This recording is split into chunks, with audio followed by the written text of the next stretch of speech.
बिस्मिल्लाहिर्रहमानिर्रहीम। अस्सलामु अलैकुम वरहमतुल्लाहि वबरकातुहू।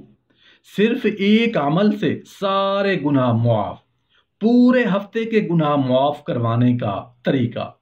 एक हदीस है जिसका मफहूम कुछ इस तरह है कि नबी करीम सल्लल्लाहु अलैहि वसल्लम ने हर हफ्ते के गुनाहों की मुआफ़ी का एक तरीका बतलाया है, मगर ये मुआफ़ी भी उसे मिलेगी जो मस्जिद में चल के आएगा। दुनिया के काम धंधों को छोड़ के जो आदमी 5 नमाजें पढ़ने के साथ साथ हफ्ता के 7 दिनों में से आध या पौन घंटा निकाल के मोहब्बत और खलूस और कामिल तवज्जो से मस्जिद में जुमा पढ़ने के लिए आएगा। हदीस के अल्फाज यूं हैं, हज़रत सलमान फारसी रज़ी अल्लाह अन्हु से रिवायत है कि नबी करीम सल्लल्लाहु अलैहि वसल्लम ने फरमाया कि जो आदमी जुमा के दिन गुस्ल करे और जहाँ तक सफाई कर सकता हो सफाई करे और फिर अपने तेल में से तेल लगाए या अपने घर वालों की खुशबू से खुशबू लगाए, फिर नमाज के लिए निकले तो मस्जिद में आए और पहले से बैठे हुए 2 आदमियों के दरमियान में ना घुसे, फिर जितनी नमाज उसके मुकद्दर में हो पढ़े, यानी सुन्नत नवाफिल, और जब इमाम खुतबा पढ़ता है उस वक्त खामोश रहते और जुमा से लेकर दूसरे जुमा तक उसके गुनाह बख्श दिए जाते हैं। इस हदीस में जुमा की अदायगी के साथ साथ दर्ज झैल आदाब का भी पता चला। आदमी को फजीलत के हसूल के लिए जुमा के दिन गुस्ल करना चाहिए। खुतबा जुमा को निहायत खामोशी और तवज्जो से सुने, न सफ़ों को तिनकों से खेले, न अपने साथी से बातचीत करे और ना ही खतीब की बातों पर तबसरा करने के अपने साथी से गुफ्तगू करे। जुमा के दिन तेल, खुशबू और मिसवाक का इंतज़ाम करते हुए अपने जिस्म की भी अच्छी तरह से सफाई करे और साफ सुथरे कपड़े ज़ेब तन करे। मस्जिद में आए तो पहले से मौजूद लोगों को ना तो दरमियान में घुसे और ना ही उनकी गर्दनें फलांगता हुआ आगे बढ़े। मज़कूरा आदाब का ख्याल रखते हुए सिर्फ 1 घंटा रब के घर में हाज़िरी से हफ्ता भर के गुनाह मुआफ़ हो जाते हैं। कितना कोताहा है इंसान कि गुनाहों के गठड़ी फेंकने के लिए और अपने जिस्म से गुनाहों की गर्द को साफ करवाने के लिए उसके पास हफ्ता के दौरान आधा घंटा वक्त भी नहीं। इस रिवायत में तो 1 हफ्ता के गुनाहों की मुआफ़ी का जिक्र था, जबकि मामला हफ्ते से भी बढ़कर हो सकता है। हज़रत अबू हुरैरा रज़ी अल्लाह अन्हु बयान करते हैं कि नबी करीम सल्लल्लाहु अलैहि वसल्लम ने फरमाया, जिस किसी ने अच्छे तरीके से वुज़ू किया फिर नमाज जुमा के लिए आया, तवज्जो और खामोशी से खुतबा सुना, तो उस जुमा से लेकर अगले जुमा तक उसके सारे गुनाह मुआफ़ हो गए। और जो कंकरियों से खेला उसने सवाब को ज़ाय किया। मालूम हुआ कि जुमा अदा करना सगीरा गुनाहों के लिए कफ़ारा बन जाता है, यानी जुमा पढ़ने का सवाब भी लिखा जाता है और साथ साथ गुनाहों की मुआफ़ी भी हो जाती है। लेकिन अगर आदमी जुमा अदा ना करे और ना सिर्फ ये कि गुनाहों में इजाफा होता है बल्कि बंदा हमेशा के लिए गफलत का शिकार भी हो जाता है।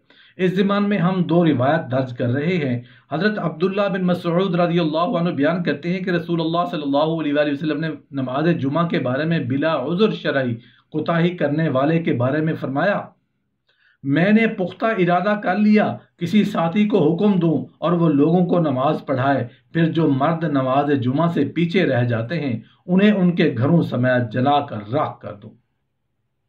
हज़रत अब्दुल्ला बिन उमर रज़ी अल्लाह अन्हु और हज़रत अबू हुरैरा रज़ी अल्लाह अन्हु बयान करते हैं कि नबी करीम सल्लल्लाहु अलैहि वसल्लम ने मिंबर पर बैठकर फरमाया, लोग नमाज जुमा छोड़ने से बाज आ जाएं, वरना अल्लाह ताला उनके दिलों पर मोहर लगा देगा, फिर वो हमेशा के लिए गफलत का शिकार हो जाएंगे।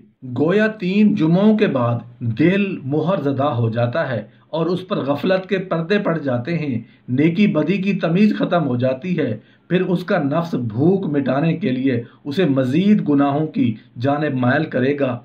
यूं गुनाहों का बोझ बढ़ता चला जाएगा और गुनाह दिलों का सकून और करार छीन लेते हैं, बेबरकती को जन्म देते हैं और नेकी की कुव्वत को तोड़ फोड़ देते हैं। मालूम हुआ कि जुमा अदा करने से गुनाह माफ़ हो जाते हैं और नेकियों में इजाफा होता है और जुमा छोड़ने पर गुनाह भी बढ़ते हैं, सज़ा भी मिलती है। ہمارے مذہب میں تمام دن اللہ تعالیٰ کے عطا کرتا ہے، مگر جمعہ کا دن ایک خاص اہمیت رکھتا ہے۔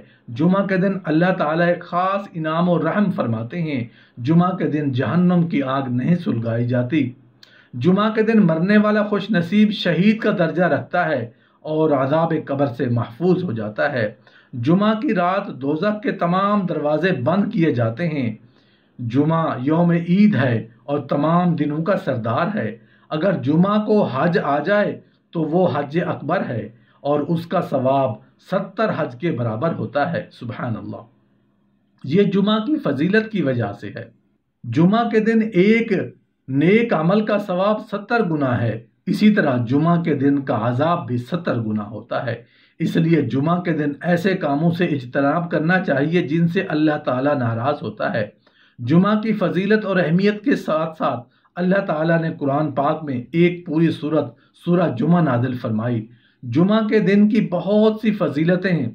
اس میں ایک فضیلت جو مسجد میں جلدی جاتے ہیں، رسول اللہ صلی اللہ علیہ وآلہ وسلم نے فرمایا کہ جو شخص جمعہ کے دن جنابت غسل کی طرح اہتمام کے ساتھ غسل کرتا ہے، پھر پہلی فرصت میں مسجد جاتا ہے تو گویا اس نے اللہ کے ساتھ خوشنودی کے لیے اونٹنی قربان کی، اور جو دوسری فرصت میں جاتا ہے گویا اس نے گائے قربان کی، اور جو تیسری فرصت میں جاتا ہے گویا اس نے مینڈھا قربان کیا، اور جو چوتھی فرصت میں جاتا ہے گویا اس نے مرغی قربان کی، اور جو پانچویں فرصت میں جاتا ہے گویا اس نے انڈے سے اللہ کی خوشنودی حاصل کی۔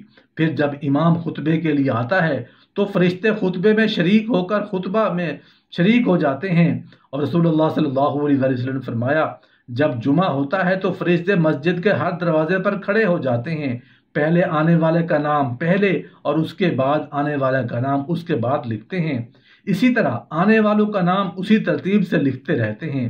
جب امام خطبہ دیتے ہیں تو فرشتے اپنا رجسٹر جن میں آنے والوں کے نام لکھ گئے تھے لپیٹ دیتے ہیں اور خطبہ سننے میں مشغول ہو جاتے ہیں۔ ارشاد باری تعالیٰ ہے، مومنو جب جمعہ کے دن نماز کے لیے آذان دی جائے تو اللہ کے ذکر کی طرف لپکو اور خرید و فروخت ترک کر دو، اگر سمجھو تو یہ تمہارے حق میں بہتر ہے۔ دوران خطبہ کسی طرح کی بات کرنا حتیٰ کہ نصیحت کرنا بھی منع ہے، جیسا کہ رسول اللہ صلی اللہ علیہ وآلہ وسلم نے ارشاد فرمایا جس نے جمعہ کے دن دوران خطبہ اپنے ساتھی سے کہا خاموش رہو، اس نے بھی لہو سے کام لیا۔ رسول اللہ صلی اللہ علیہ وآلہ وسلم نے ارشاد فرمایا جس نے کنکریوں کو ہاتھ لگایا یعنی دوران خطبہ ان سے کھیلتا رہا یا چٹائی وغیرہ سے کھیلتا رہا، اس نے فضول کام کیا اور اس کی وجہ سے جمعہ کا خاص ثواب ضائع کر دیا۔ ہمیں ان باتوں سے اجتناب کرنا چاہیے۔ رسول اللہ صلی اللہ علیہ وآلہ وسلم نے جمعہ کے دن گھوٹ لگا کر بیٹھنے سے منع فرمایا ہے۔ آدمی اپنے گھٹنے کھڑے کر کے رانوں کو پیٹ سے لگا کر دونوں ہاتھوں کو باندھ لے تو اسے گھوٹ مارنا کہتے ہیں۔ حضرت عبداللہ بن بصر کہتے ہیں کہ میں جمعہ کے دن ممبر کے قریب بیٹھا ہوا تھا، ایک شخص لوگوں کی گردنیں پھلانگتا ہوا آیا۔ جب رسول اللہ صلی اللہ علیہ وآلہ وسلم خطبہ دے رہے تھے، آپ صلی اللہ علیہ وآلہ وسلم نے فرمایا بیٹھ جا، تو انہیں تکلیف دی اور تاخیر کی۔ جب آپ خطبے کے دوران جاؤ، لوگوں کی گردنوں کو پھلانگنا منع ہے، بلکہ پیچھے جہاں جگہ ملے وہیں بیٹھ جاؤ۔ ہمیں چاہیے کہ ہم ان باتوں پر عمل کریں اور اللہ تعالی ہمیں عمل کرنے کی توفیق عطا فرمائے۔ آمین۔